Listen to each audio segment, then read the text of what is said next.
Iran में धमाके के वक्त ही भूकंप जिन इलाकों में अटैक हुआ वहां भूकंप आया।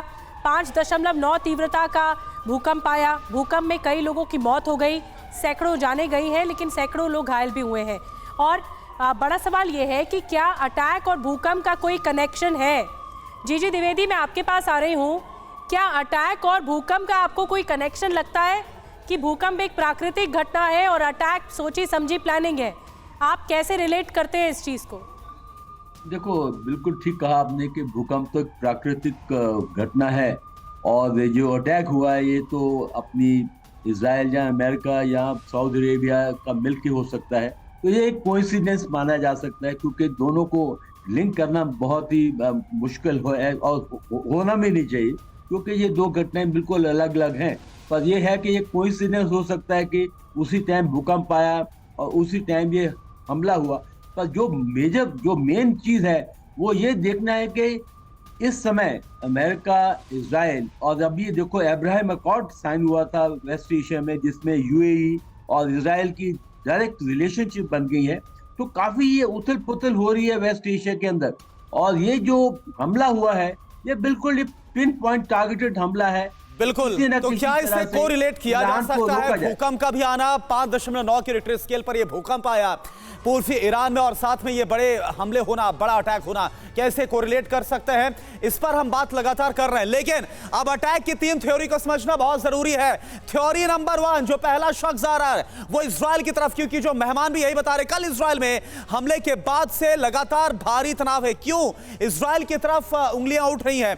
दोनों के बीच फिलिस्तीनी पर पुरानी दुश्मनी है। आशंका इसलिए उठती नजर आ रही है। आशंका क्यों है ये भी आप समझिए, क्योंकि थ्योरी नंबर 2 बता रही है अमेरिकी अटैक, ईरानी एटमी प्रोग्राम को रोकना चाहते हैं अमेरिका चाहता है, क्योंकि 60% तक जो यूरेनियम एनरिचमेंट का जो थ्रेशोल्ड लेवल है वो 60% पहुंच गया है। बहुत जल्द 90 तक जा सकता है। इस बात का डर है। काफी वक्त से बेहद खराब दोनों के बीच में रिश्ते हैं, अमेरिका और ईरान के बीच में हम देख रहे हैं। शुक्रवार को ईरान में अजरबैजानी दूतावास पर हमला हुआ। ये क्या है? थ्योरी नंबर 3, जो अजरबैजानी अटैक हो सकता है क्या? यानी पहला इजरायली अटैक हो सकता है, दूसरा अमेरिकी और तीसरा अजरबैजानी हो सकता है क्या? हमले के बाद दोनों के बीच में भारी तनाव है।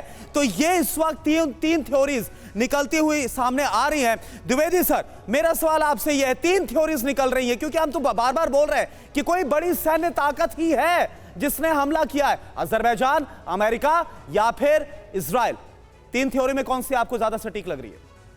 देखो, इस समय ये बहुत मुश्किल है कि भी कौन सी थ्योरी है, पर अगर आप प्रायोरिटाइज करें इसको तो सबसे 1 प्रायोरिटी जो है ये इजराइल और अमेरिका की साजिश है जिसमें अजरबैजान को भी इस्तेमाल किया जा सकता है। दूसरा इसका मेन मुद्दा यह है कि किसी न किसी तरह ईरान को रोका जाए कि जैसे आपने बताया कि अगर 60% थ्रेशोल्ड पार कर जाते हैं तो वो 90 पर पहुंच जाएंगे। जब 90% तो उनका थ्रेशोल्ड आ गया है तो किसी समय भी वो न्यूक्लियर बॉम्ब बना सकते हैं।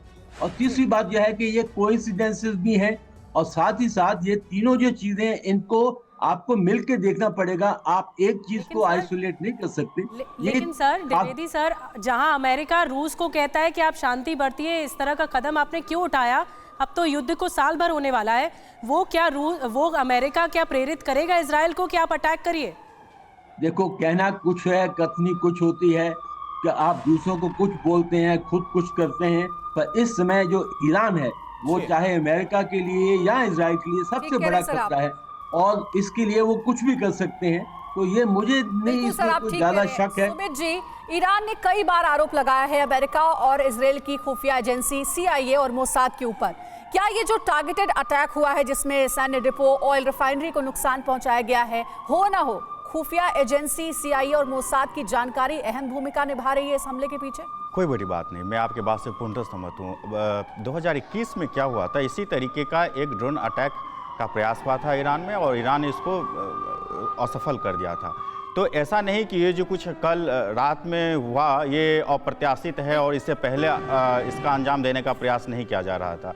फ़र्क सिर्फ इतना है कि अभी तक हमें ये नहीं पता चल पाया है कि अटैक किसने किया है। दूसरी बात ये थोड़ा सा ये कहना कठिन है कि ये मुद्दा सिर्फ ईरान के न्यूक्लियर प्रोग्राम के इर्द गिर्द घूम रहा है। अगर ऐसा होता तो शायद ये ड्रोन अटैक कब का हो चुका होता, अगर यही करना था। ये पूरा अटैक का रिलेशन सीधा सीधा ईरान के न्यूक्लियर प्रोसेस से है, जिस तरह से वो हिमाकत कर रहा है।